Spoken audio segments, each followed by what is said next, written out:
Last fall, we broke a story about high-profile Professor Carrie Bourassa, who worked at the University of Saskatchewan. For years, she claimed to be Indigenous. I'm Bear Clan. I'm an Anishinaabe Métis from Treaty 4 territory. She was seen as the leading Indigenous health scientist in the country, but our investigation showed that her ancestors all traced back to Europe. She was placed on leave from her job at the university, and earlier this year, she retired. So up until that point, whenever the university had a job or a scholarship that was targeted specifically to Indigenous people, they worked on the honor system, essentially self-declaration.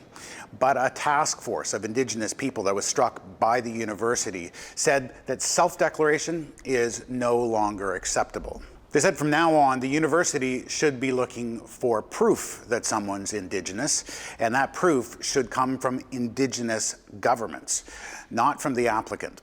Mark Arcand, who's the tribal chief of the Saskatoon Tribal Council, says when it comes to status Indians, proving that you are truly Indigenous is a relatively simple matter. He says all you have to do is show your status card, which proves that you have at least one parent who is a status Indian.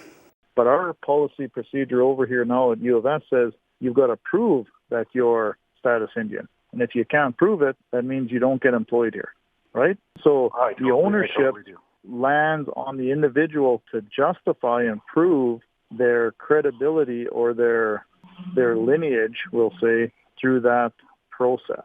As for Métis people, the process is quite similar. All they need to do is show their citizenship card in the Métis Nation, Saskatchewan. Now, if they don't have a citizenship card and they don't want to be citizens of the Métis Nation, there's a process for them as well.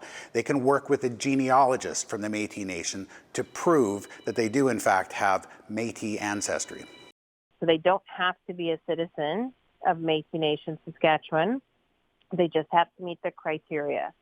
This whole issue is not without its controversy. There are some people in the Indigenous community that say it's completely inappropriate to force applicants to prove their identity using Western colonial documentation, which has been imposed by the federal government. That whole debate will likely play out over the next few years. There are other complexities that have to be sorted out as well. For example, there are non-status Indians who don't have a community that can vouch for them, and there are Indigenous people from other countries who also may be applying here in Saskatchewan. In order to sort through all those complexities, the university has established a committee of Indigenous people to sort through those issues. Jeff Leo, CBC News, Regina.